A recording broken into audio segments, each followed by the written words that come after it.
Principle.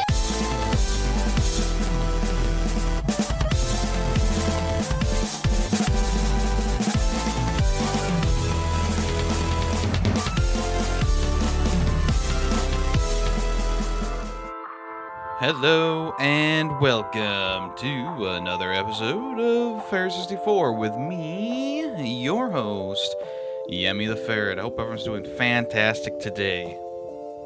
I hope you're having a good week, a good weekend, whatever you're doing. I hope you're having a good time. This is the podcast about video game news, occurrences, first impressions, reviews, and so much more. And we got a nice podcast for you today. I got a nice schedule here.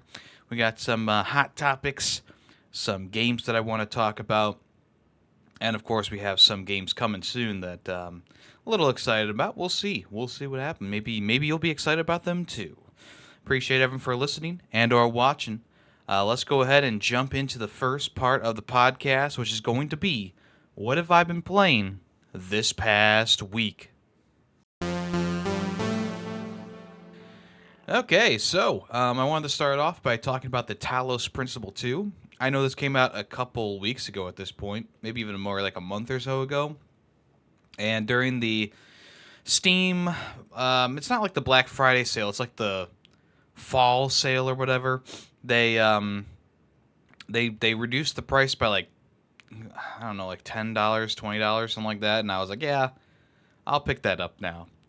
Because I think originally it was like $40, and I was like, well, I mean, I never played the first game fully. Like, I played a little bit of it.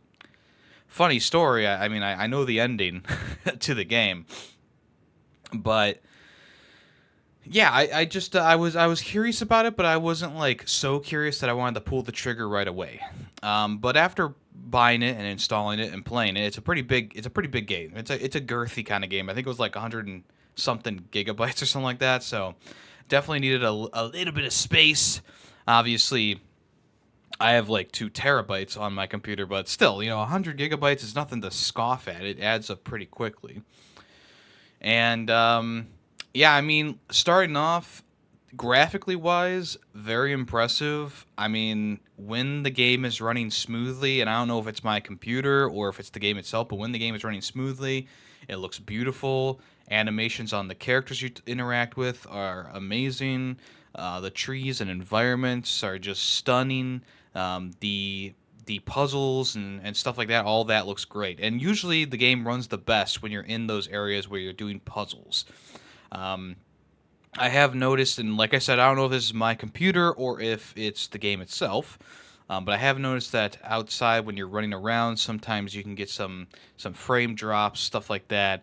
But once again, it could just be me not knowing what settings I need to put the game at to make it run smoothly, which I'm going to tinker around with probably today when I get back on it.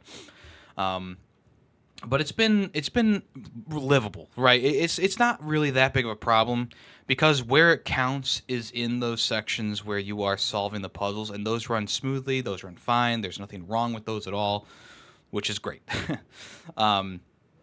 In the outside world, there are things to discover and explore and stuff like that, but it's not as important as those puzzle moments. So if you don't know what the Talos Principle is, it is a first-person puzzle game, and in the first one, you're kind of like in this simulation where you are solving these puzzles, you're collecting Tetris parts, Tetramino parts, to unlock doorways and move on to the next area, which then builds upon the last set of puzzles you were working on. So this could be anything from like line up a box to jump on, or line up a laser beam to hit a target, or using a jump pad to boost a box up with a beam reflector on it, and that'll activate the switch behind a wall or something like that. It got very complicated very fast in the Talos Principle 1. And I think that is one of the things that turned me off from it very early on. I mean, I think Talos Principle 1 came out in like, I want to say it's been around a while, like since like 2010 or something like that. But I know that that doesn't sound right to me. Maybe more like 2012 or something. I know whenever it came out, I just wasn't ready for it, I guess. But then one of my favorite YouTubers slash Twitch streamers did a playthrough of it, and I watched that. And the ending that they got was pretty cool. If you don't want spoilers for the Talos Principle 1, skip ahead like 30 seconds. But essentially what happens is your character in the game gets consciousness and is made into a real, live, working, conscious robot that is very human-like. And Talos Principle 2, you start off as the 1,000th of those robots who come to life. So there's been 999 other robots before you, and you're number 1,000, and 1,000 is the end of the goal, quote-unquote, which was what the original robot who came out of the simulation set. That was the goal that they set. Well, we only need 1,000 robots that'll keep our time on Earth balanced with nature.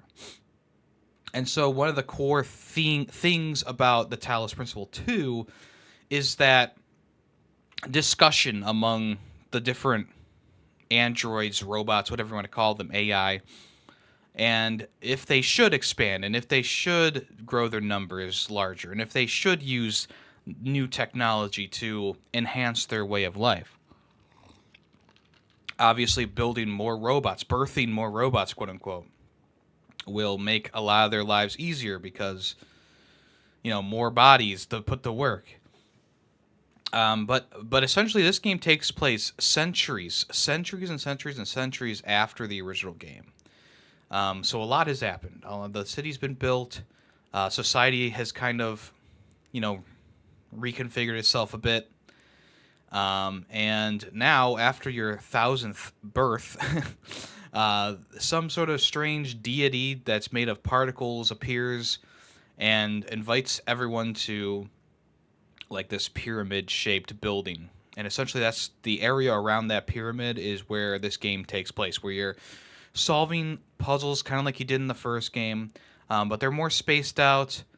And I would say that they aren't as complicated as the original game, from what I remember. But of course, I can't really speak completely on that. But I will say that a lot of them, even though it is fun to solve the puzzles and it is really fun to get the solutions correct, and sometimes you need a little push in the right direction and stuff like that. I will say that I would say 90% of the puzzles right now have been so like easily enough solvable for me that it's taken me like less than 5 or so minutes to figure them out, which is not a bad thing. Maybe I'm just really smart. I don't know. But the game is really good. It definitely is boasting some really good music, some really great ambiance, nice graphics, and some good voice acting along with that. And the other main difference between the first game and this game is the areas that you explore. They are open areas. You can kind of run around wherever you want on these islands, and obviously you'll find little secrets and stuff hidden around. One of the main goals is also finding the first founder robot, whatever you want to call them, because they've been off doing their own thing for quite some time. So the closer you get, the more the mystery grows, and yeah, I mean, it's just been a really interesting and good time. I think I've been playing it for like 12 hours for the past 2 days, so I definitely have put in my time, put in my work, but I know that there's still a good amount of the game to go. And the thing about it is it also, I mean, with each area, each area kind of looks better and better than the last one. You start off in like a forest area, and then you go to like a flooded area, and then there's like a snowy area, and right now I'm inside like some sort of oasis kind of area, which is really cool. So like the visuals get more and more interesting as you go on. The puzzles get more and more intricate, but like I said before, it's not getting to a point where I'm like super stumped for like a while.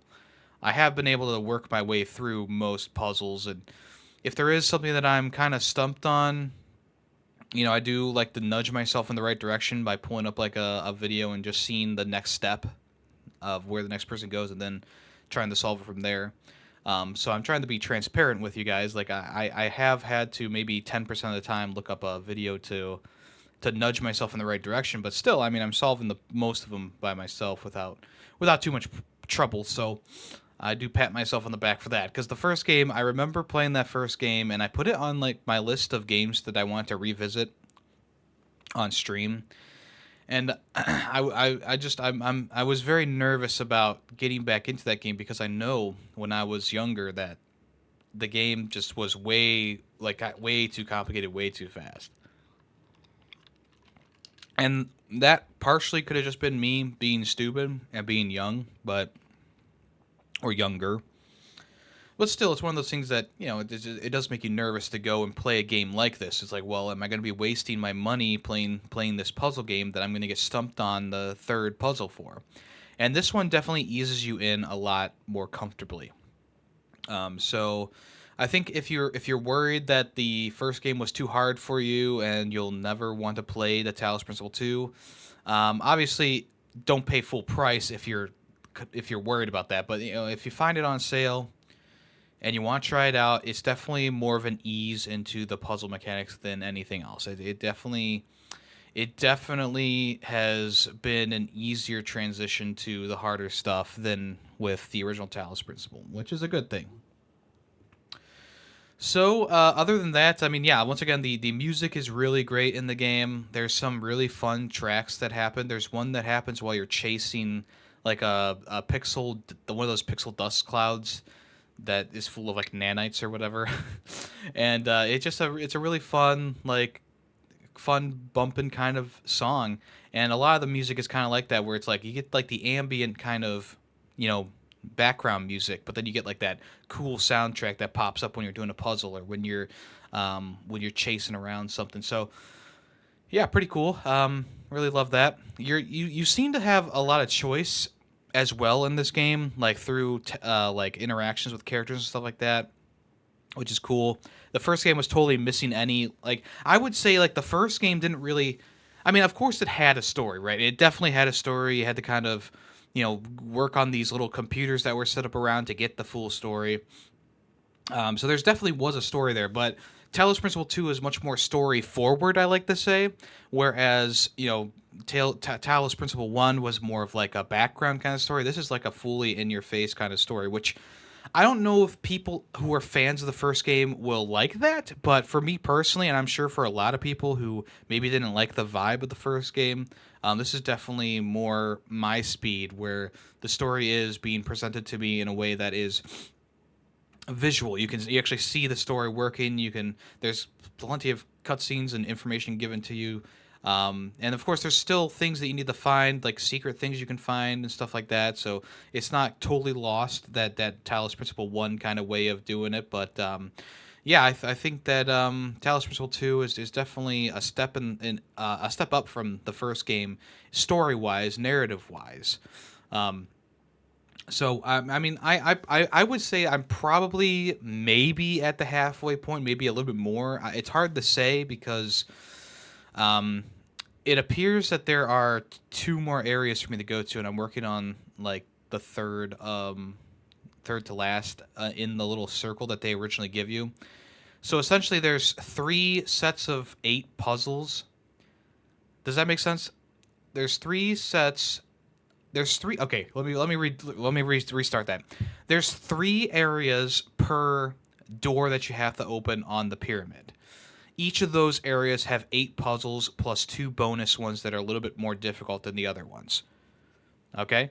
So there's 8, 16, 26 puzzles in total in the first 3 islands. And then, okay, so it's 26 plus 26 plus 26.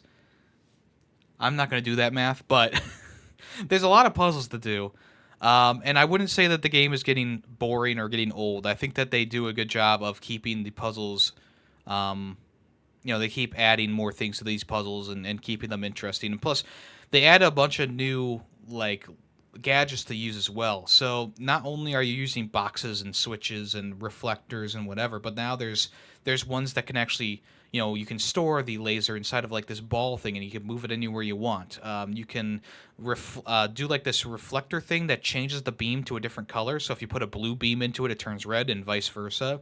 There's another one that you combine beams to make different colors. So if you put a red and a blue together, it makes green, or if you put a green and a red together, it makes blue. And blue. If you put green and red in there, I'm sorry. If you put green and blue in there, it makes red. Pretty cool. There's these driller ones that can make holes in walls. You could only certain walls though, which allows you to like push things through, grab things on the other side and stuff like that. There are.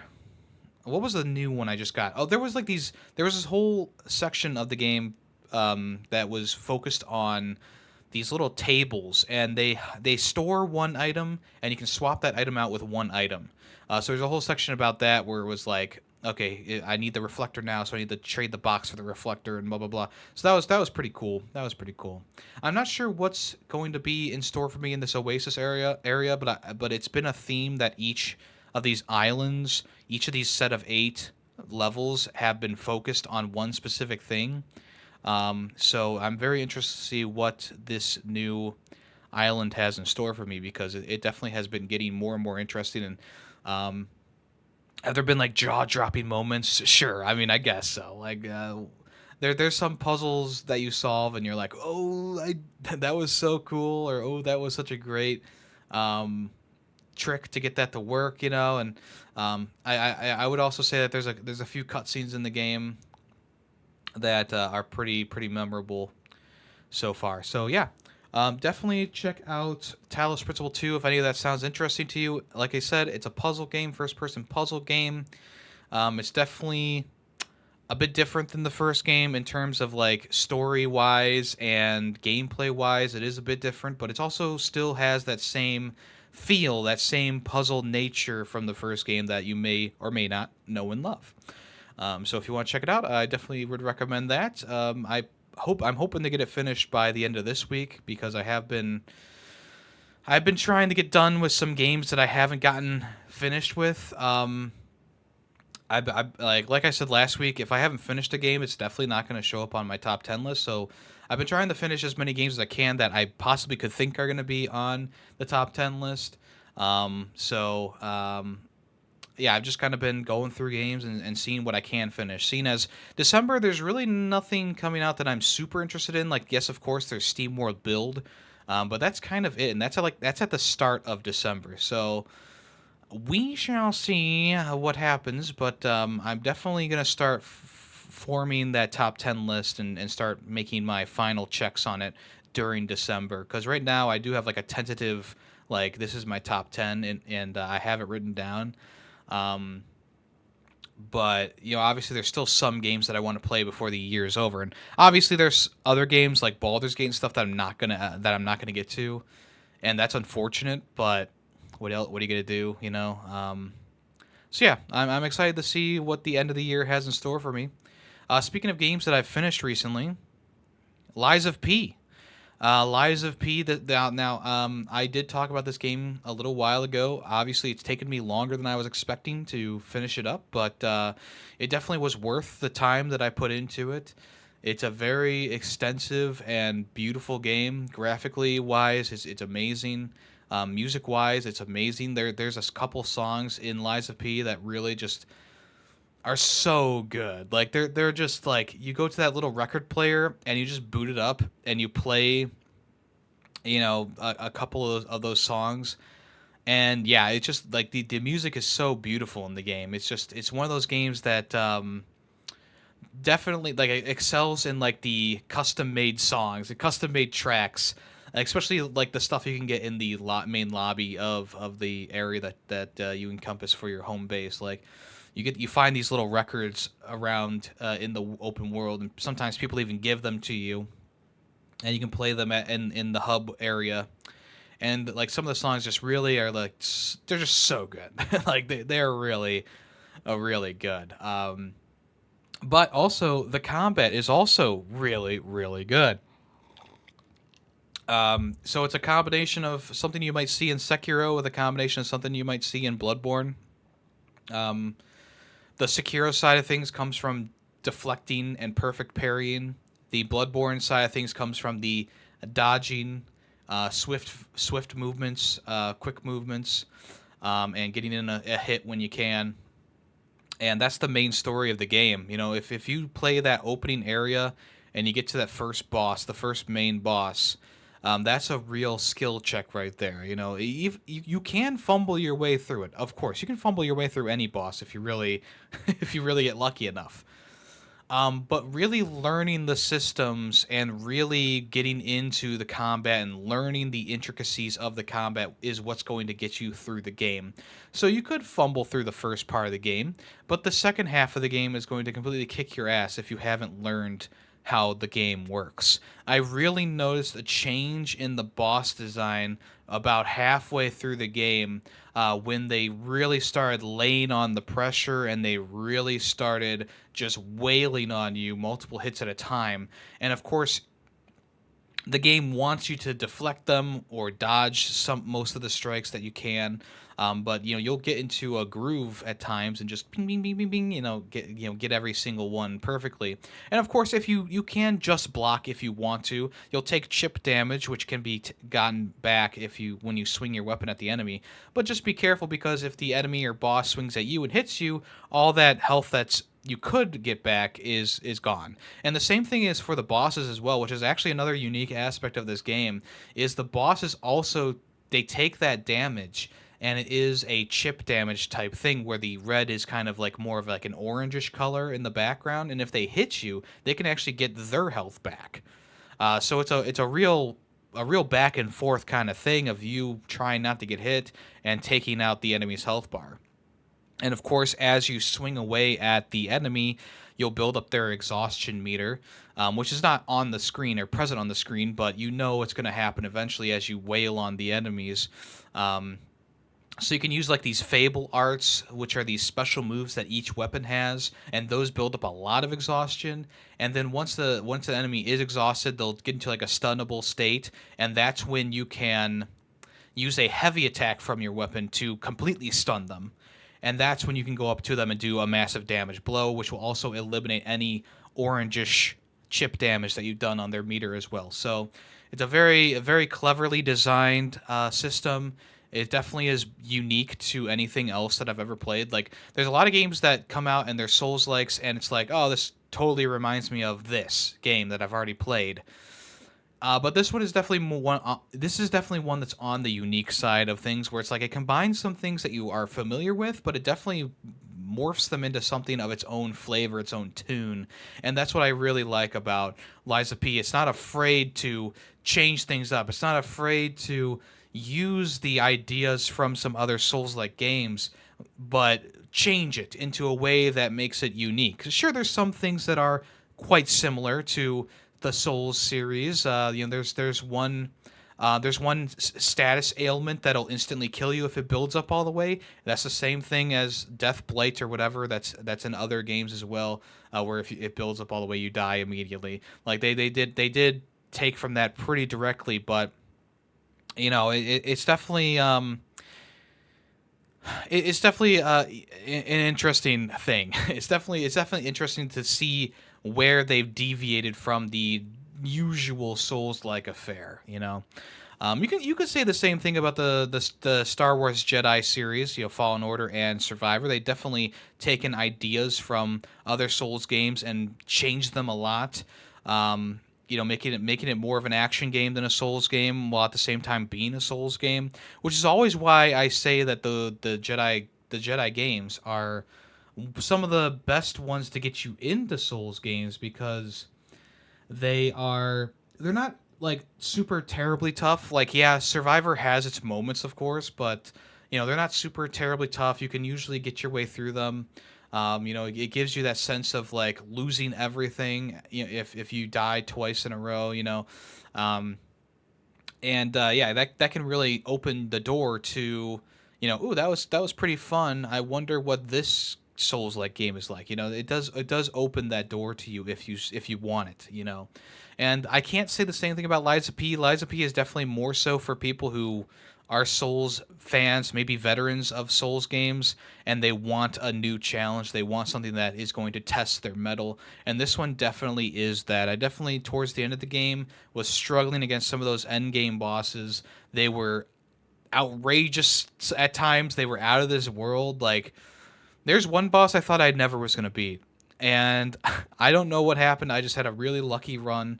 I was getting my parries right, and I ended up defeating them on, like, I felt like my 50th try. It was just such a crazy battle. The halfway through transformation was crazy, and I just that halfway transformation was just like the thing of legends. It was just like one of those things. It's like, oh god, I'm never gonna do this. The funny thing is, the second to last boss, I think it was the second to last boss, definitely more difficult than the final boss. In my opinion, the final boss only took me like 5 or 6 tries, whereas the second to last boss, which was like his protector or guardian, that was like the one I was banging my head against a wall for quite some time until it finally clicked. Things started to click for me. So, um, nothing is impossible in a Souls game. Even if it seems impossible, nothing is impossible.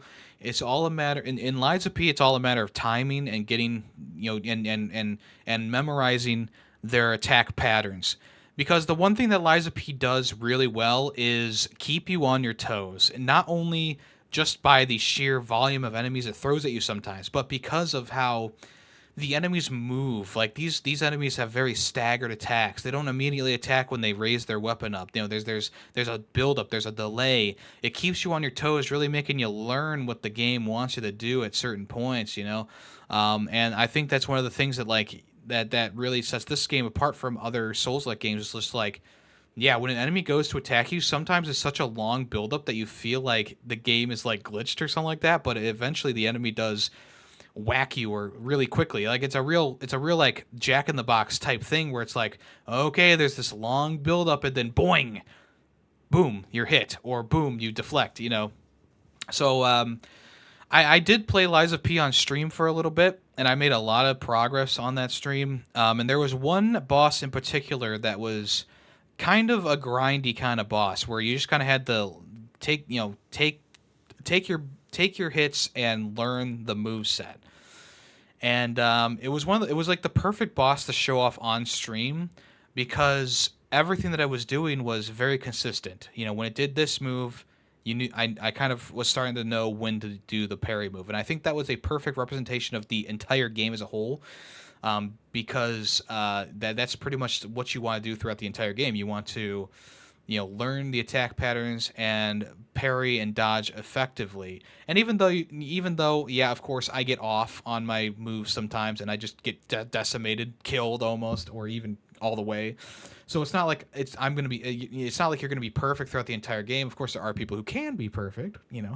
But it's one of those things. It's like, yeah, it definitely takes a lot of learning. It definitely takes a lot of patience. But if you have the patience and you have the time and you have the mental capacity to learn some of these move sets, you're going to have a great time. And I know there's a lot of games nowadays that are implementing like a parry system. Obviously, the Jedi Survivor games. Resident Evil 4 came out earlier this year and had a parry added to it for the knife attacks. And obviously, there's a lot of games that like want to utilize this pinpoint parrying system, but Lies of P, I think, does it the best, where it's like, yeah, you can parry, and if you don't get it right, you can still block the attack, but you're gonna get a bit punished for it. And yeah, that's one of the things it's just a game that I've really grown to love and enjoy. Obviously, it's not like perfect. I think the last 2 areas in general are a bit bloated, and I think that it just started to run out of steam. But what made up for that was the incredible boss fights. The final 2 boss fights were, even though I didn't have too much trouble with the final one, the last 2 boss fights are definitely amazing. Like, I would say most of the boss fights in this game are really good. Um, there's only 2 gank fights, which are a group of enemies against you, but those are still pretty good for what they are. And I thought that the second time you fight the gank fight was actually a lot better in a lot of ways. Um, But yeah, I thought that the boss design was really good. I thought that the enemy design was also pretty good. There was only like one or two enemies that truly annoyed me in the game, but even like the big enemies who are very foreboding, I was having fun while fighting them. Like in a lot of Souls games, when you go against that one enemy that's like super annoying, you go ugh. But in this game, I didn't really have that moment. Like maybe there was once where I was like, oh, I can't believe there's another one of these enemies here.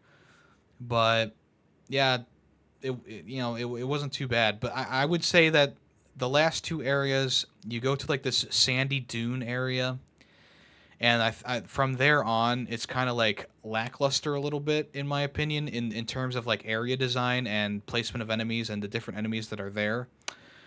But it's not super terrible that I wouldn't still recommend the whole game, because the whole game is amazing. But there is a point where it does like change tonally pretty drastically, and I didn't mind it too much. I definitely did not mind it too much. But it is one of those things that's like after you hit that point, the game did see a decrease in quality of like the placement of the enemies, the enemy types that were there. Because I felt like the rest of the areas were very meticulously designed.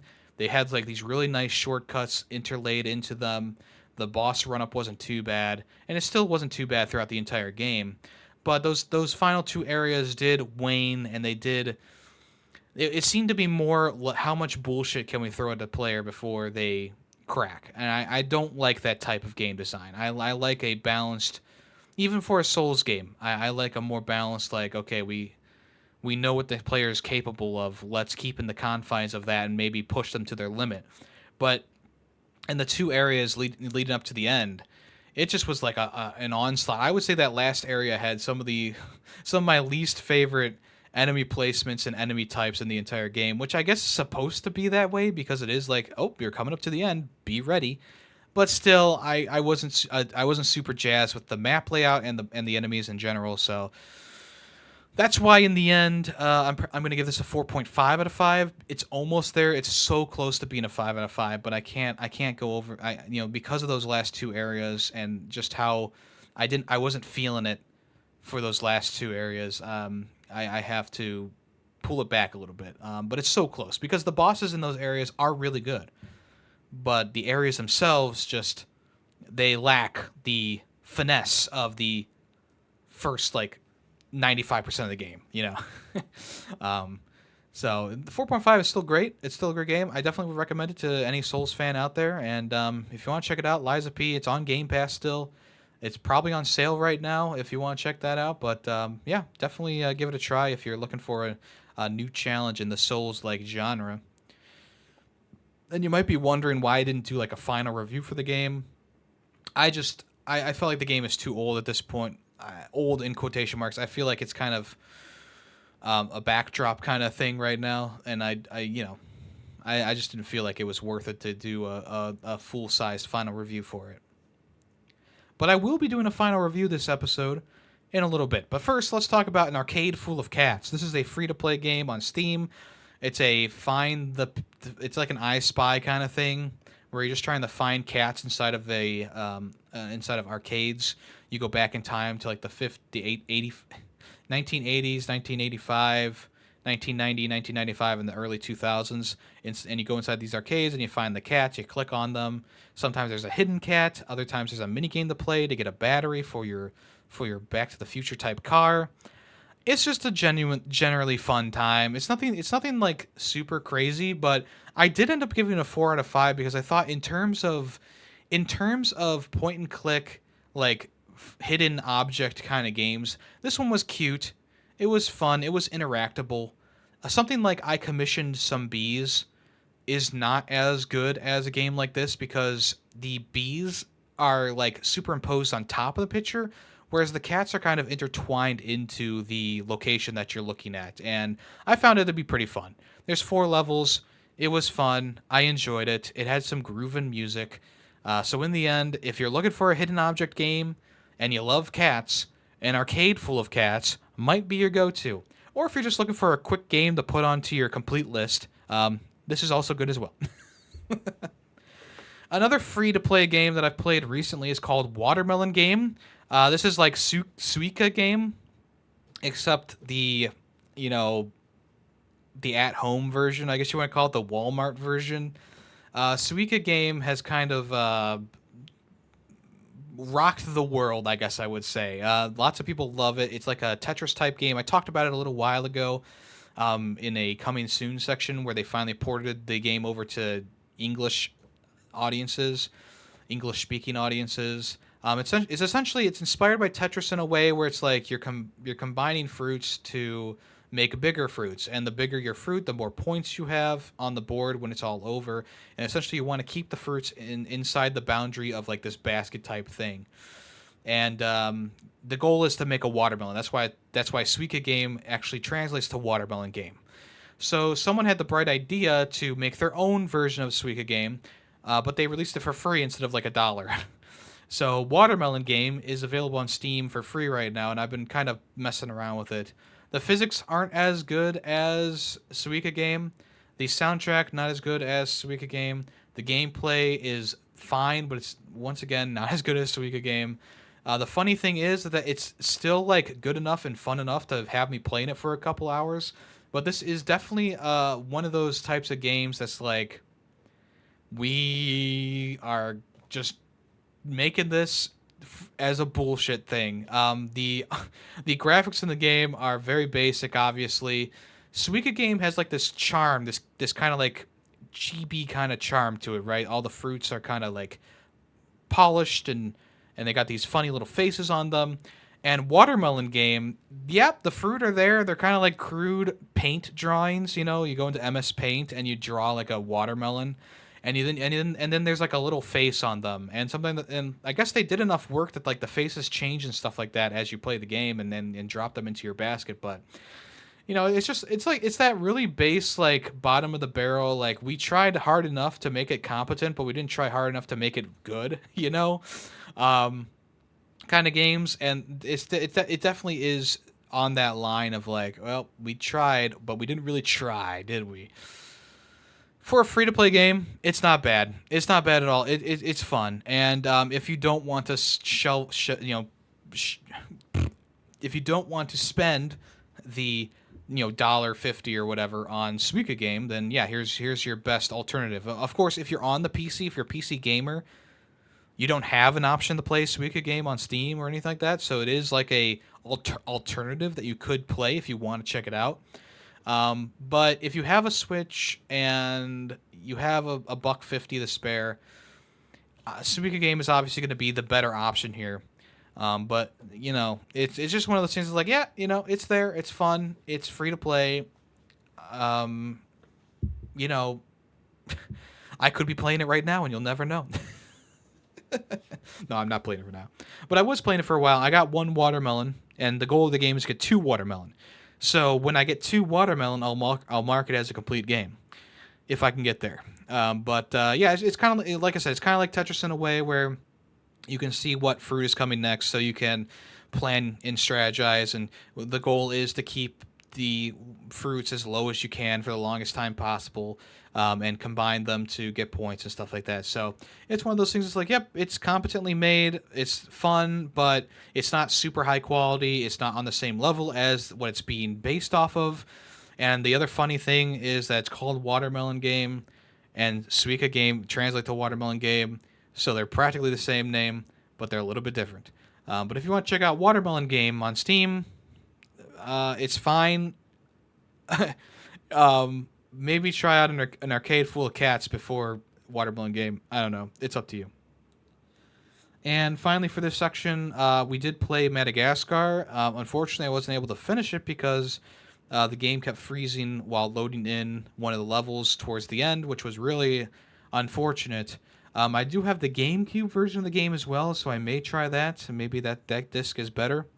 But I definitely got to wait a little bit because it wasn't the best thing ever.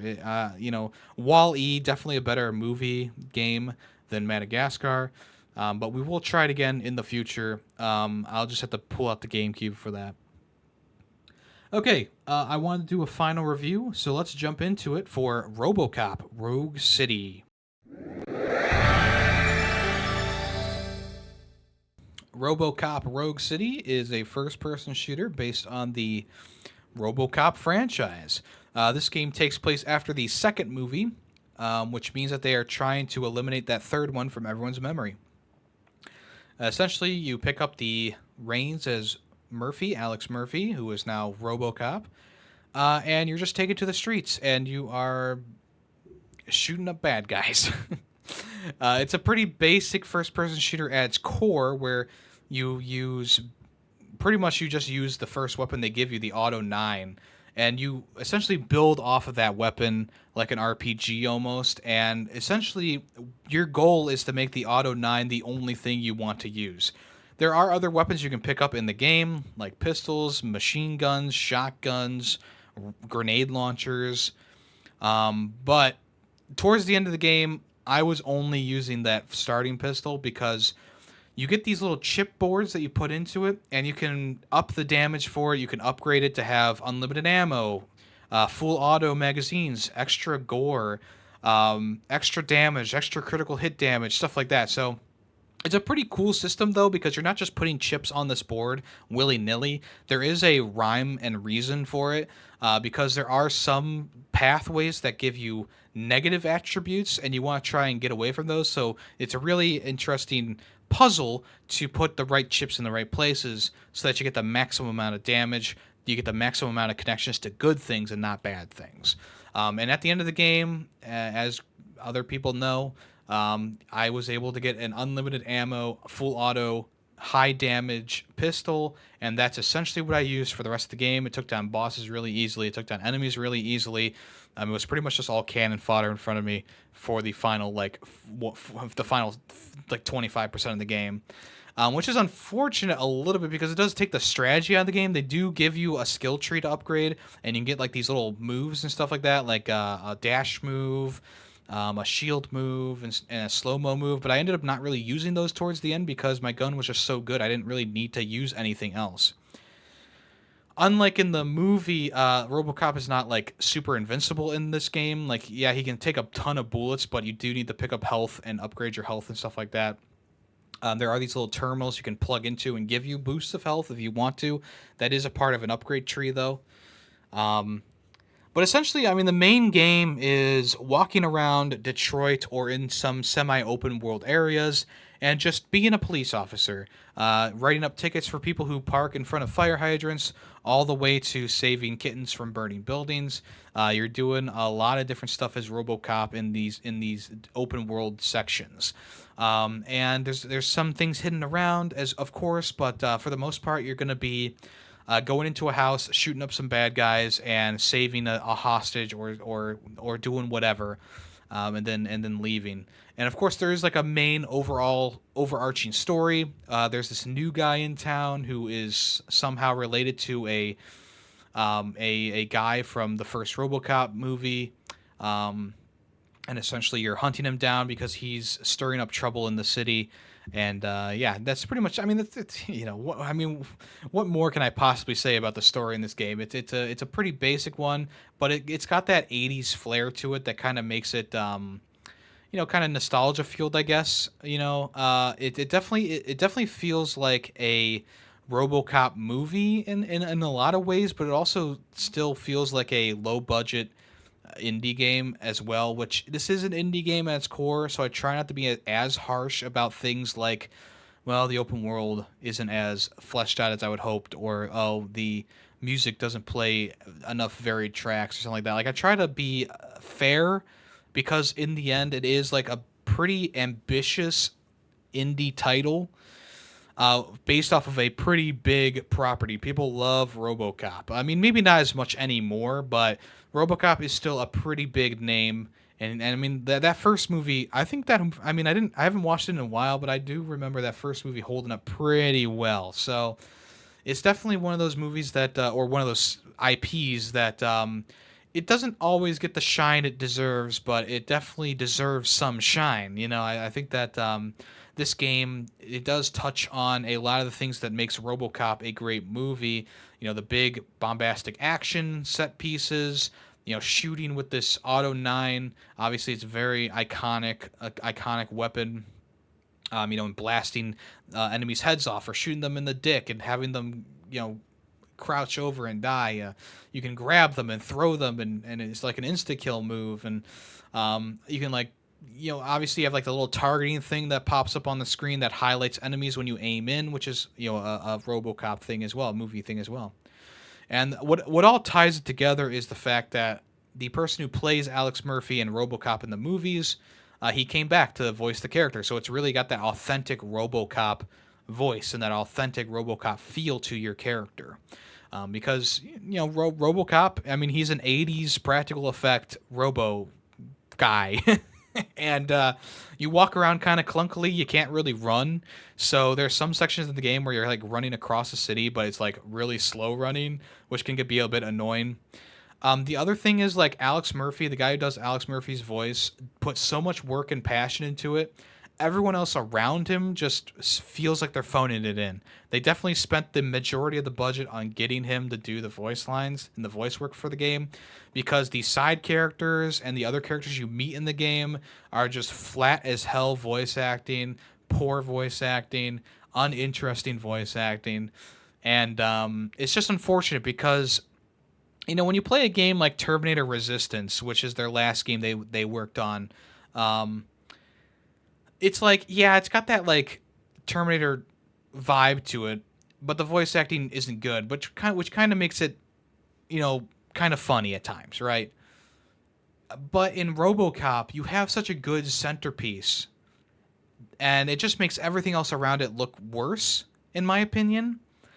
And that's why I don't feel like it's just one of those things. Is like, yeah, it definitely shows more the cracks more than like a Terminator Resistance game, because Terminator Resistance is like a fairly good game. It just has terrible voice acting, and they took a lot of the same people who worked on that game and put them into this game, and it's just one of those things. It's like it's more obvious. It's not funny per se in this one. It just is kind of grating, So, even though I do really like this game, it's got pretty good first person shooter mechanics.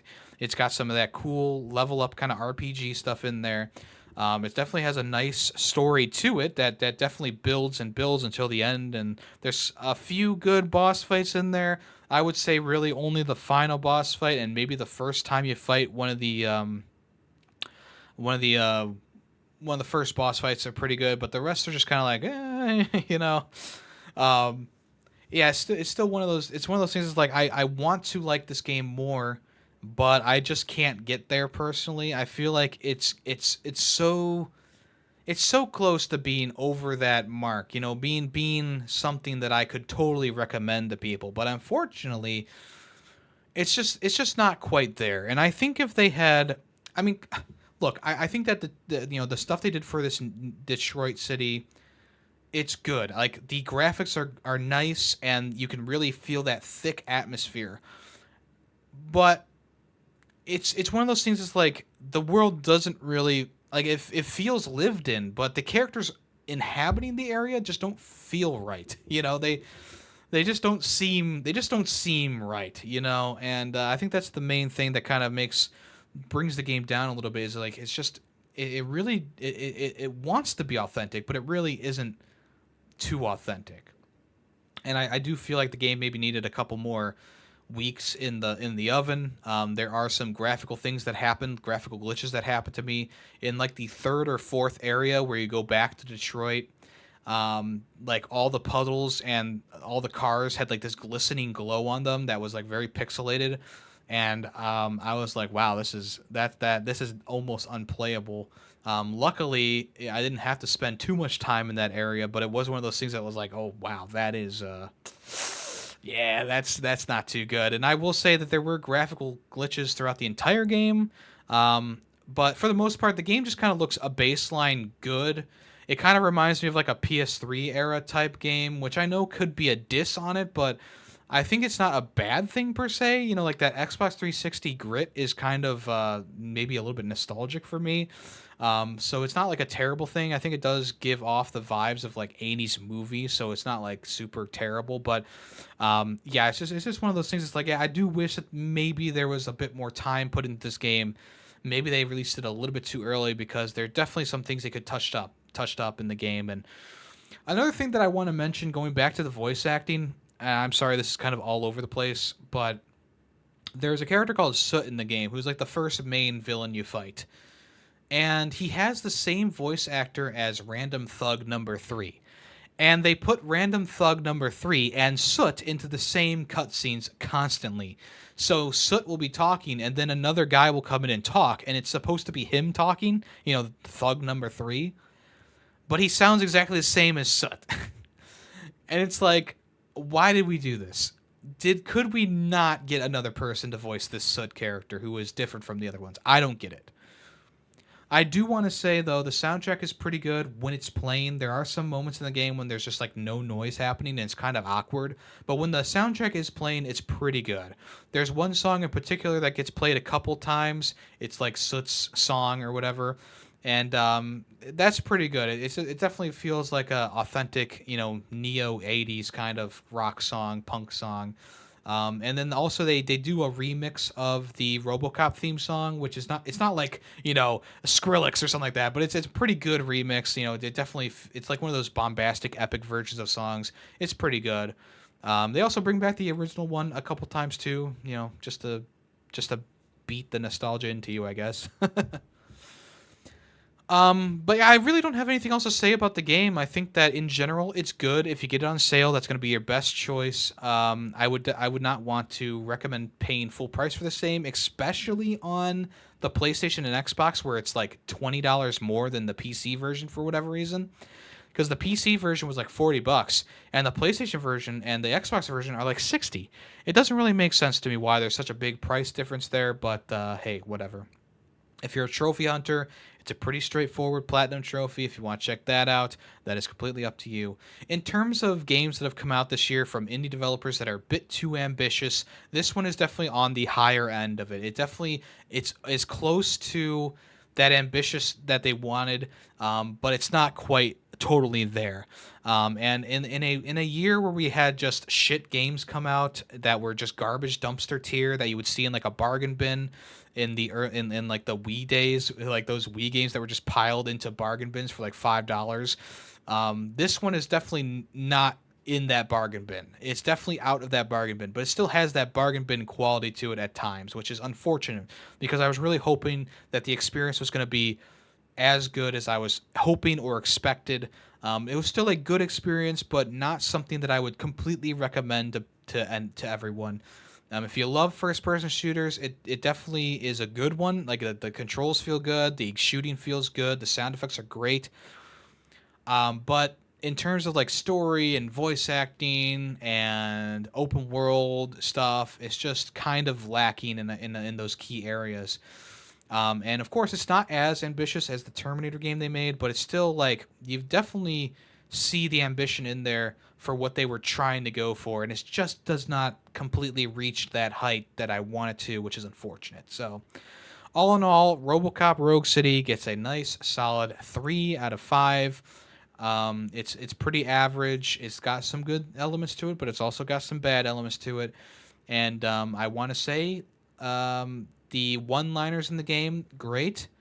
They definitely kicked up the nostalgia when RoboCop was talking and he did his one-liner. Or yeah, he does a lot of one-liners, but yeah, there's a lot of good lines in there. It's just I wish that the other voice acting around Alex Murphy was also good. Yeah. So yeah, 3 out of 5. If you want to check it out, make sure you do. If you enjoyed this review, please make sure to leave it a like. And if you want to comment, I would appreciate that as well. You can check out the full podcast episode on my YouTube channel. I will link it down in the description below if you want to check out the full podcast episode. All right, thank you for listening to the final review.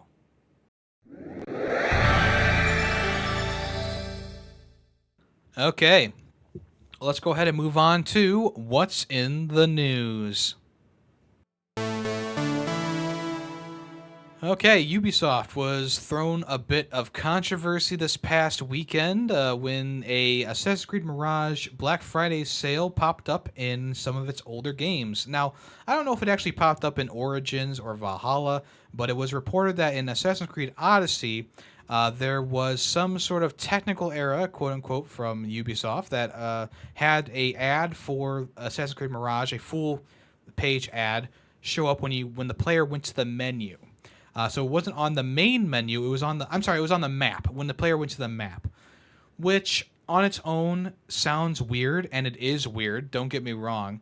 Obviously, in-game ads are not old. I mean, they've been showing up in games for quite some time, but not on like a scale of like pausing the game to click out of an in-game ad. Now, I will say that this thing was not super widespread. It seemed to be affecting maybe a couple of players who are going back and playing through Odyssey. Like I said, I don't know if Origins and Valhalla had the same thing going on, but I do know specifically Assassin's Creed Odyssey from 2018 was getting this Assassin's Creed Mirage Black Friday sale ad, right? And of course, it was a quick thing. You could like click out of it really quickly, but it is a weird thing to have placed when you go to your map. On the main menu, obviously, that's a different story. But when you're playing a game, you definitely don't want to have a full game ad, especially for a single player game like Assassin's Creed. You definitely don't want to see a full placement ad for another game in the series or something like that pop up during gameplay. And of course, going to the map isn't technically super gameplay-ish, but it's still going to be annoying to a lot of people. Of course, this was the target of a lot of ridicule and hate. But Ubisoft later came out and said that it was due to a technical error, and they addressed it as soon as they learned of the issue. So they already have put out probably a behind the scenes update to make sure that the ad goes into the right place. Because to me, okay, I get it. Ubisoft deserves hate, they deserve dislike, they deserve disdain. For something like this that is so obviously like, oops, we made a mistake. You know, the intern who was working on updates for Assassin's Creed Odyssey accidentally put the pop-up ad in the wrong place. You know, it was supposed to be on before you, like, when you started up the game on the main menu, it would pop up and say, hey, 20% Black Friday sale on Assassin's Creed Mirage. I know there's a lot of people saying, oh, this was an intentional thing. They want to push this. They want to make this the new thing. And a lot of people are like, I'm never buying Assassin's Creed again. I'm never buying a Ubisoft game again. I think that's going a little bit too far. Maybe a lot too far, honestly. Because, yes, I understand where the vitriol and hate is coming from. I understand. Don't get me wrong. But this seems like an honest mistake. It really does. It seems like someone pushed an update that didn't have the right code in there, so it showed up in when you open up the map instead of opening up the main menu or something like that. Or maybe this was supposed to be like a little block in the bottom right corner of the pause menu or something like that, but it accidentally was put into the big, you know, into the when you open up the map. That is definitely what it seems like to me. It seems to be a total glitch because, one, I haven't heard anything about Origins or Valhalla getting the same thing. Two, the timing is just so weird. It's Black Friday. You think you would be seeing it constantly, and everyone would be seeing it in Assassin's Creed Odyssey, but only a select few people saw it, which makes me think that maybe it was like a specific version of the Xbox that was getting the problem, or maybe a specific version of a PlayStation that was getting the update issue. There's three things right there that just really makes me scratch my head and go, okay, maybe we shouldn't be, you know, hating on them so hard. Like, yeah, it's a stupid mistake and it's something that people don't want to see, obviously, but maybe we're pushing too hard on this one. Maybe I'm gonna give Ubisoft the benefit of the doubt for probably the first time in my life, but it seems like a mistake that was corrected. It seems like, I mean, look, if it was in Assassin's Creed Valhalla or if it was even in Assassin's Creed Mirage for whatever reason, maybe I would be a little bit more like, oh, that's kind of weird. But Assassin's Creed Odyssey is like a 7-year-old game at this point or something like that. I just feel like if there is a team updating Odyssey, it's gonna be like a couple guys, a couple interns who are working on it, who are learning how to code, or maybe they're finessing their coding prowess, and they put it in the wrong spot. They accidentally coded the wrong thing in there.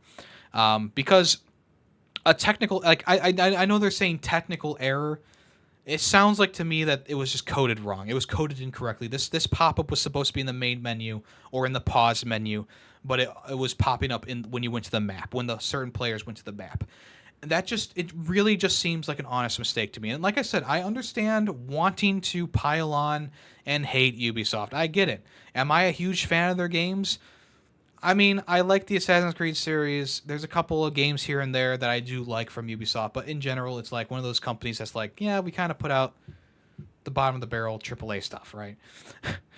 I understand where the hate comes from. I understand not liking Ubisoft, but there is a place to remember, like, there is a group of developers behind this. There is a group of actual people who are not just a part of a conglomerate of higher executives, that they are working on it. They're making their money, and they're trying to maybe get into the industry, like I was saying about like maybe having interns working on Odyssey, right? They're trying to get into the industry, and they're trying to do their best, and they fucked up. And I think that all the hate and vitriol is misplaced. I think it really is. I was talking to a couple people on Discord, and one of them was saying like, "Oh, these people should quit their jobs because Ubisoft is such a terrible company, and they should know better." And I think it's just kind of it's a little bit wild to say that they should quit their jobs, because everyone wants to make their money. Everyone wants to have a steady income to live off of, right? And if that means working for maybe a bit of a shittier company, then sometimes that's just gotta the way it's gotta be sometimes. I'm not sure if Ubisoft is like such a terrible company that, I would say, oh, everyone in the company should strike. Everyone in the company should leave their jobs. I don't think I would say that. Like, I get it. There's people behind the development studio who are just trying to make a living, and they got hired at Ubisoft, and it seems like it's, whatever the situation is. I would never say like, hey, you should quit your job because you work at Ubisoft, or you work at Activision, or you work at wherever. I think that everyone wants their dream job, and if Ubisoft is a stepping stone to get into an even bigger company, boom, take your opportunities as they come. Right here, this 20% Black Friday sale that was popping up on certain consoles on a certain game just does not seem to fit the level of hate that Ubisoft is getting right now. And I feel like I'm the last person ever who would actually defend Ubisoft, but in this case, I'm more so defending the people who are working on the game. And like I said, it's probably like a small group of people, maybe one or two people who are still working on Odyssey to bring the push updates.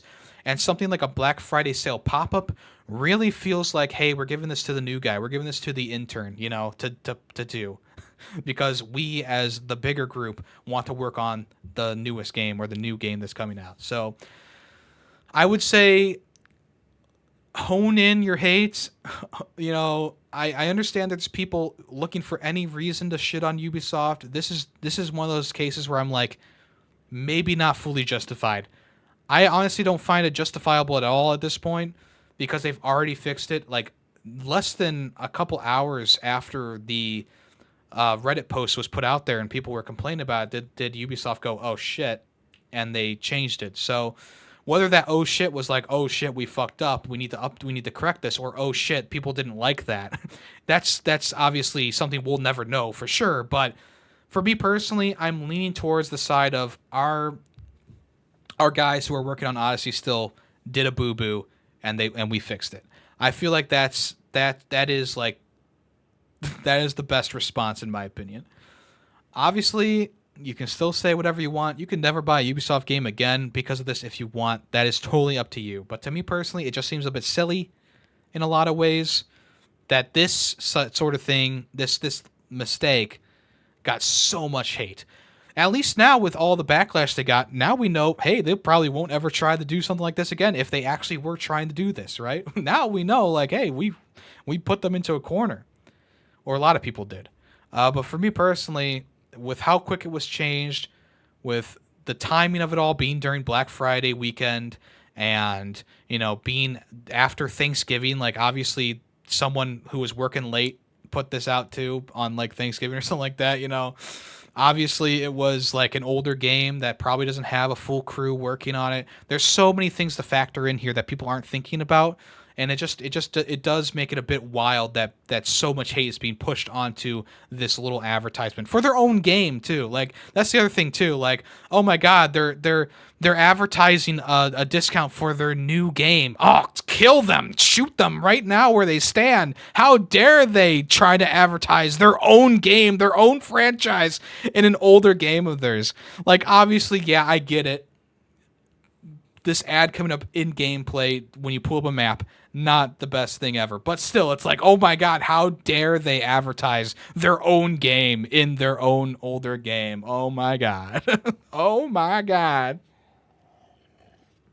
And as I said a while ago, this isn't the first time that we've had ads in games happen. Like, there have been ads pop up in past games. Most recently, Modern Warfare 3, when you boot that game up, it asks you if you want to purchase Modern Warfare 3. They didn't say that that was a glitch. That was just something that happened, and people kind of accepted it because it's Call of Duty, and a lot of people are, I don't know, hive-minded with this kind of thing. But I mean, I have seen it happen in other games where like you pull up the main menu or you do something and there's like an ad in the corner, or there's an ad that takes up the main menu and you got to click out of it a couple times or whatever. And it's like, it's never like annoyed me so much that I would like never buy a game in like, let's say, the Call of Duty franchise again. But it is one of those things that it's in the back of it's in the back of everyone's mind. We can't let them get away with this, right? And then they dogpile on something that is probably an honest mistake. I would say 90%. I'm 90% sure this was an honest mistake, in my opinion. That is my opinion, of course. You can write in the comments below if you disagree. I will gladly respond and I will gladly talk it out. But keep it civil, obviously. Keep it civil. But I do feel like this, in general, just all the different factors piled on top of each other, just points to mistake made by the company, maybe made by an individual or a couple individuals who are working on the game still, the Odyssey game. Honest mistake. That's where I'm pointing at this point. If you personally don't agree with that, that's fine, and you can hate Ubisoft for the rest of your life and never buy another game for them. But I do feel like this instance is the hate is not warranted, and I do feel like it's not. It's already been fixed out like an hour after it was discovered. So I feel like the people still dogpiling are maybe a little bit late to the party, but, you know, I don't know. It's just one of those things. It's like, yeah, I get it. I get it. I get the hate. I get it. I just don't agree with the level of hate that this is getting. So there you go. Please don't hate me for defending Ubisoft for once. All right. Will the real Slim Shady please stand up? Fortnite is partnering with Eminem. I believe he's doing they're doing like one of those concerts inside of Fortnite, but they're also releasing Eminem skins to the game as well. This is huge, folks. People are actually contemplating downloading Fortnite who have never played the game in their lives because of Eminem. There's 3 different skins that you can acquire on the 29th of November around 2 p.m. Eastern Standard Time. You'll be able to purchase them.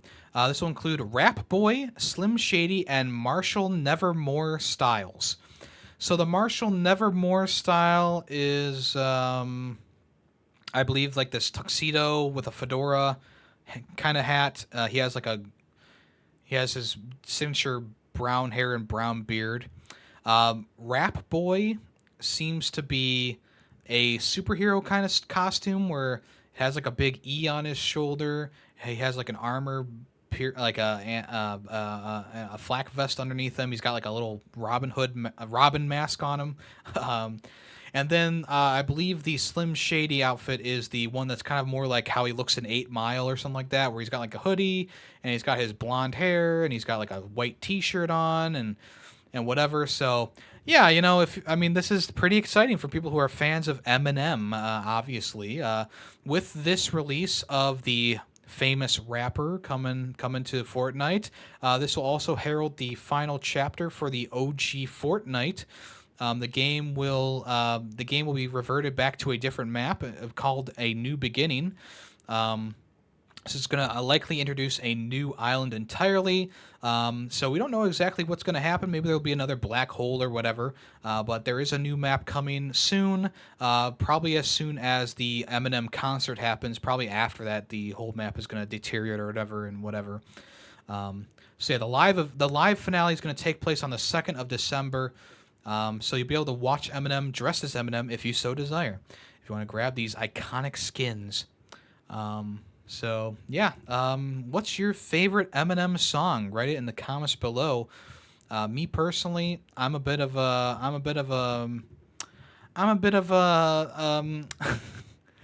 a Lose Yourself fan. I mean, I know that's kind of like basic, but you know, it is what it is. That's an awful hot coffee pot. So yeah, there you go. Eminem in Fortnite. Big news, baby. Big news. Call of Duty 2024 already has some stuff circulating around it. Apparently, it's going to be set in the Black Ops era, or the Black Ops, franchise. So we're not going to be getting a specific game from Sledgehammer this time around. Usually, it's like it's Sledgehammer and then Infinity Ward and then Treyarch or something like that. This time around, because Sledgehammer was forced to work on Modern Warfare 3, Black Ops is getting a little bit more work time on it. So we've gotten some reports that Call of Duty for 2024 is going to focus on the CIA, of course, and it's going to explore the United States' role in the Gulf War. This round, apparently, reportedly, there's going to be a round-based zombies mode, of course, as well as some remastered maps from the previous Black Ops games, which sounds a lot like Modern Warfare 3. People are calling it Black Ops 6 right now, but it's possibly going to be called the Black Ops Gulf War, if that is, if that is the naming convention from now on, because Cold War was the last game, so maybe Gulf War is going to be this game. If you don't know, in 1990, President George W. Bush led a coalition of 42 nations against Iraq and Saddam Hussein in order to liberate occupied Kuwait, I think it's called, yeah. This was, of course, one of the first televised wars. Obviously the Vietnam War was had a pretty big media output, which is why a lot of people revolted and didn't, they did picket fences and stuff like that, picket lines to, just say their peace against the war, And the Gulf War was another televised event. Obviously, it wasn't as critical as the Vietnam War, but still was, nowadays garners a lot of criticism towards it. Possibly one of the locations for this game is going to be the Highway of Death, which was one of the largest tank battles in history. Apparently, almost 2,000 vehicles and tanks were destroyed in the conflict, so that's pretty crazy. But yeah, I guess we'll see what happens. It's possible that none of this is real, and it's just a leak or reported leak that doesn't have any merit, but maybe it would be an interesting setting, and possibly we'll see George W. Bush in the game and Dick Cheney. Who knows? I guess it's just a waiting game here. I'm sure we'll start to see some stuff about the next Call of Duty in summer next year, official stuff. So, I guess we'll have to wait and see. But as of right now, Call of Duty Black Ops 6 looking to be set in the Gulf War.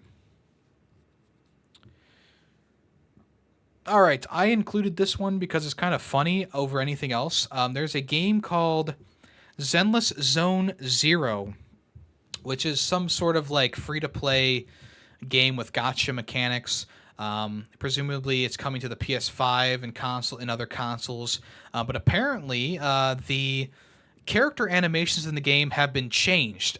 So, on the Twitter account at ONT1026, they showed a comparison of the two different character animations. So the first one is from the pre-updated version, where this character who was called what's his character name? Nicole Damara. Her intro animation has a lot of boob physics. First off, the boobs are going wild. She's in like a risque position, kind of. There's a lot of jiggle physics on there. And then in the updated version, the character has a much less sexualized intro. her boobs are much less jiggle physics, so they've definitely toned that down. And people are kind of upset that the boobs are not as bouncy as they would wish. The developer came out and said that they had to change some things. I don't see the quote in here. Where's the quote? I lost the quote. Anyway, I'll sum it up. Essentially, the developer came out and said that they had to make some changes to the characters for possibly the ESRB rating, even maybe more specifically the Chinese ESRB rating. So I think that's why they had to downgrade some of the animations. They also apparently have taken a lot of the gore stuff down as well, so the game's not as bloody as it was before.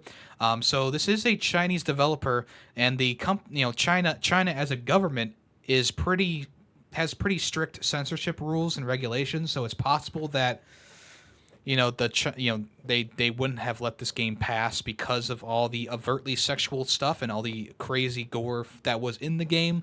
Now I don't know personally because I've never played it what in this game entailed, but just seeing the two side-by-side comparison, there definitely is a difference now, and it's probably to adhere to some sort of regulations that the Chinese government has for video games. So, there you go. If you want to check out the game, I think there's a closed beta that's on PC and mobile. So we'll see when the game comes to consoles and all that in the near future. But as of right now, they have changed the boob physics, and people have cried and shed tears because their favorite character with pink hair and large breasts does not jiggle the same way that they used to. So there you go. Switching over to something completely different. Warhammer 40k Space Marine 2 has been hit with a delay.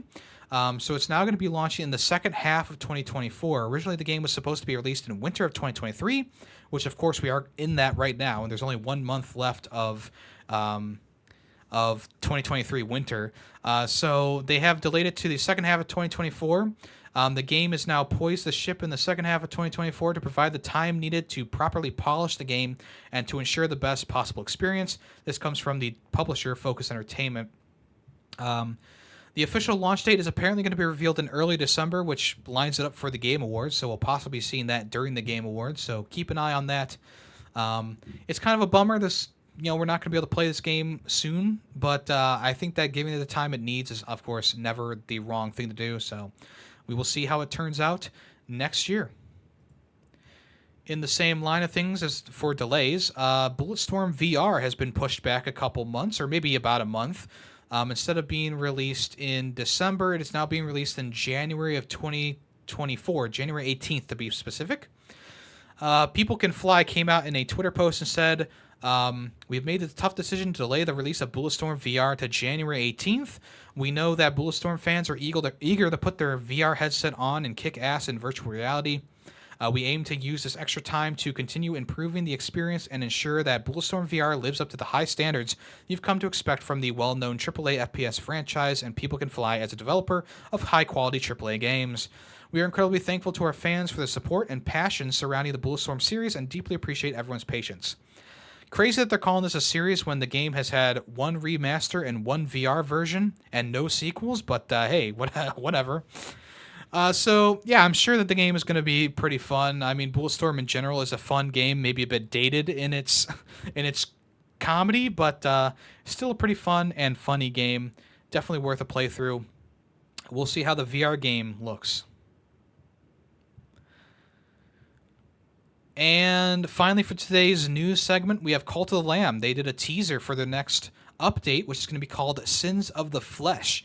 Essentially, they just came out on Twitter and posted a short little video of a couple characters dancing around a fire, practically nude with little leaves over their genitals. So this possibly means that we are going to be getting some sort of sex update, possibly a new event that's going to be focused around the cult having like an orgy or something like that. Who knows? But essentially, the Sins of Flesh will add new features, stories, and more, possibly some new characters to acquire. Hard to say. But that is the baseline of what we're expecting in this new update. But if you haven't played Cult of the Lamb, it's definitely one of the best games from last year. Really cool art style, really great music. Really fun characters, really great combat, roguelite style with also management systems in there, makes it a unique experience. And I know that the updates have added some challenge to the game. This one seems to be more of like a laid back, maybe more of a goofy type style party kind of update. But I guess we'll have to wait and see until they reveal more. Okay, let's go ahead and move over to what's coming soon.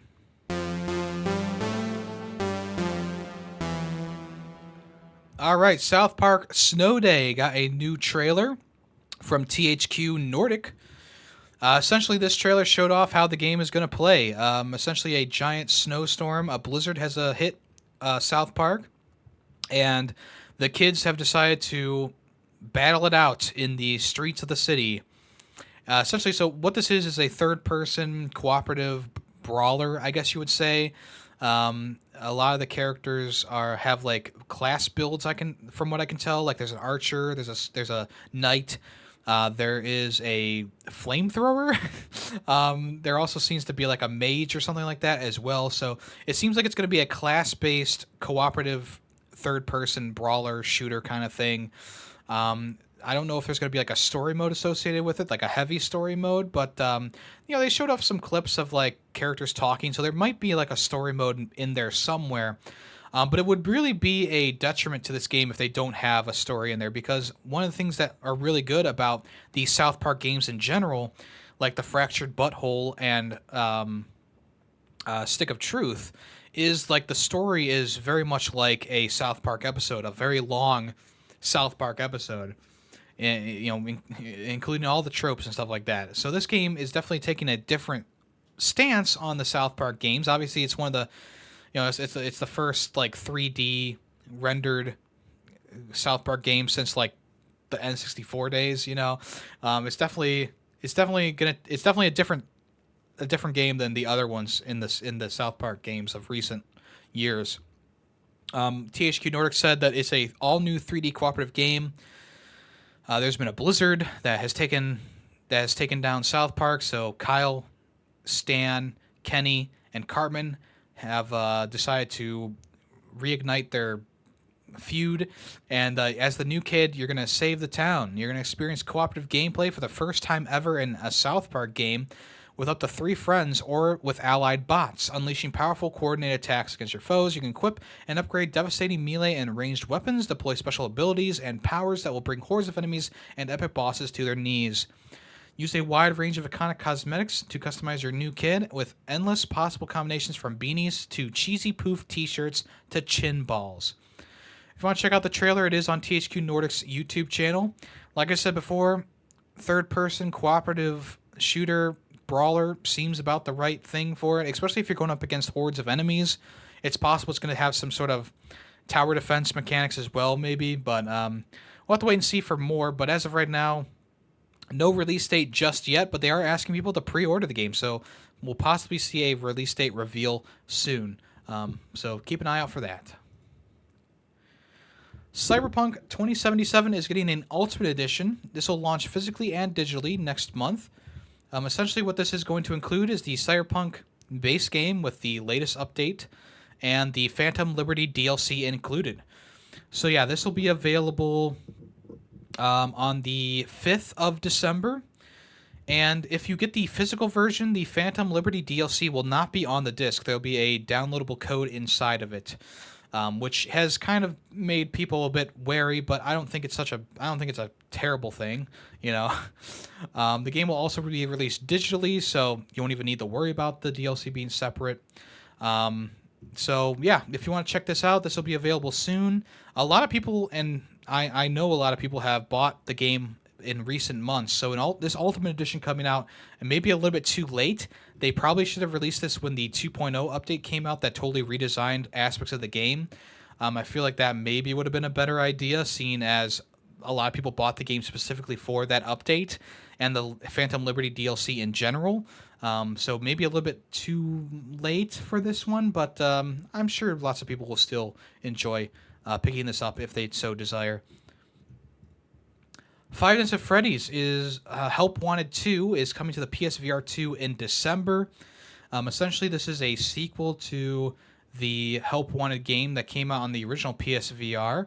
But essentially, it looks like it's more of the same in a room trying to solve puzzles or keep the keep the robots at bay, and then getting jump scared if you fail your mission. But essentially, they said there's going to be 5 categories of mini games to enjoy: backstage, facade, staff only, food prep, and ticket booth, which have all been designed for replayability with tons of variables throughout your playthrough. Also, with the PSVR 2, you'll get a bunch of new things added to it, like 3D audio, eye tracking, headset rumble, and haptic feedback on the DualSense controllers. Or, I'm sorry, the Sense controllers. If you want more information, there is a PlayStation blog out there right now, and also a trailer on PlayStation's YouTube channel. Apparently, it's going to come out on the 14th of December. Killer Instinct is getting an anniversary edition.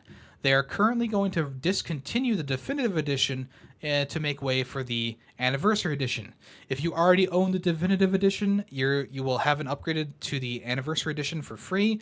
If you want to buy the anniversary edition on its own, that'll be about $30. Now, it is worth mentioning that the definitive edition came with a application on your phone and the first 2 games, Killer Instinct 1 and 2 Classic, for free as like a free offering inside the game. If you get the anniversary edition, the content will still be available. If you already own the definitive version, you'll be able to download it separately. But the anniversary edition does not have the classic Killer Instinct 1 and 2 inside of it, so that's kind of weird. Right now on sale, the definitive edition is currently $13. So if you want to have the original classic versions of the game, you can pick that up for $13, I guess, if you want to. But yeah, that's going to be coming around fairly soon on the... No, it doesn't have a release date yet, but it's coming soon, I guess. All right, we just got one game coming to Xbox Game Pass so far in December, and that is SteamWorld Build. A lot of people are concerned that we're not going to get anything else in December because that's the only thing confirmed so far. But I mean, it's not a bad offering, especially for like the end of the year. You know, SteamWorld Build is going to be a pretty hefty, city management kind of thing, mining management kind of thing. I know Callus is working on a review for it, so maybe we'll hear about that sooner rather than later. Yeah, people have speculated that there's maybe going to be a couple more games, but it's not the same quality. Like, it's not the same like heights that we got last year in December with like High on Life, and even the Skywalker Saga came to Xbox Game Pass last year. But that's the thing, like, you know, I mean, we've had so many months full of new games on Xbox Game Pass and stuff like that throughout the year. It's not hard to believe that, like, okay, we're just going to get the last thing here, and then, hopefully by January next year, we'll be getting some more games again. But, yeah, don't worry about it. SteamWorld Build's probably going to be a fun game, so check that out when it comes out. The Switch Online is expanding its N64 library with Jet Force Gemini from Rare. So the game is going to be coming to the Americas and other places like Europe in December. You can plan on playing that in December. Originally, it was only slated to be coming to the Japanese N64 library alongside GoldenEye on the 30th of November. But Nintendo did post a tweet saying that the adventure calls in the galaxy of Jet Force Gemini coming to Nintendo Switch for the Nintendo Switch Online expansion pack members in December. So, yeah, I do know that this is a... This is like a, I guess, a fan favorite kind of game. I do have this one physically on the N64. I believe Callus, once again, bringing up Callus again, he recommended I pick it up, and it was only like $20, so I was like, okay, sure, whatever. A lot of people were expecting 1080 snowboarding, which did not happen, which maybe would have fit the vibe of winter, but I guess we'll have to wait and see if that comes out in January. But as of right now, expect Jet Force Gemini soon. And here are some games leaving the PlayStation Plus Extra and Premium tiers in December. So on December 19th, the following games are going to leave the catalog. So Caladrius Blaze, Damascus Gear Operation Tokyo HD Edition, El Hero, A Wild West Tale, Foreclosed, Friday the 13th, The Game, Legends of Eternal, Middle-earth Shadow of Mordor, Middle-earth Shadow of War, The Escapist 2, Yakuza 6, The Song of Life, and Yakuza Like a Dragon. Those are all going to be leaving the service soon. The Shadow of Mordor and Shadow of War games, definitely check those out if you haven't. The Friday the 13th game, we know that that's being shut down, so it's obvious that's going to be here. The Escapist 2, pretty cool cult classic game. And of course, the Yakuza games may or may not be added back onto the service eventually. But I think that all the games being on Xbox Game Pass, I think they're taking them off of PlayStation Plus right now. So we'll see if they're re-added in the future. They seems to be kind of like a back and forth at this point. But yeah, there you go. That is the slate of games leaving in December. Check those out before they're gone on the 19th of December. All right, folks, thank you so much for listening to this episode. Let's go ahead and jump into the final part, which is Guess That Song. If you can tell me the song name and the game that it came from, I'll give you a free super reaction in the Discord. Or if you comment on the YouTube video, I'll give you a heart and say congratulations. Let's listen to the song right now.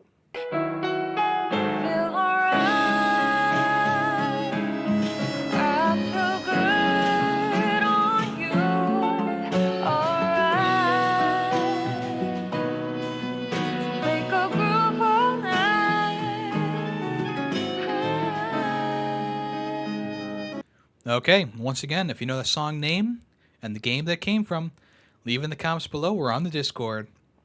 Thank you to everyone who's listened to this episode of the podcast. Do appreciate that. Thank you to everyone who's supported me throughout the year. I know that we still have another month to go, but things are going to start, really starting to churn out here. We got the Ferret Awards coming up. We got my top 10 games list coming up.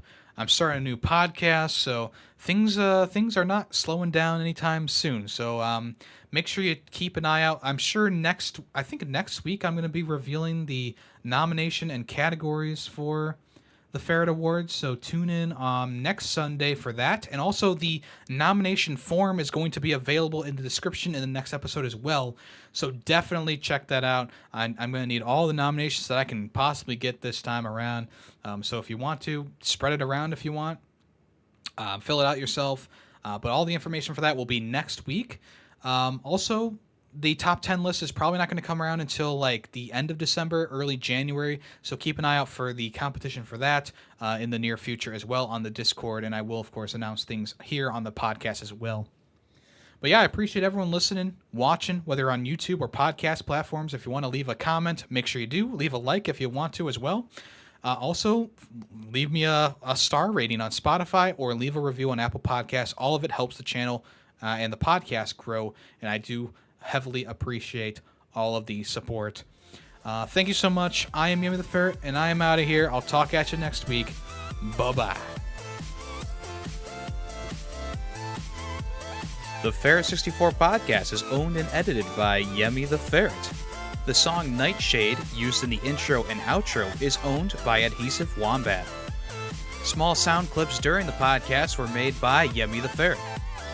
News sources include NintendoLife.com, PushSquare.com, and PureXbox.com. All opinions video game related are my own. Thank you for listening.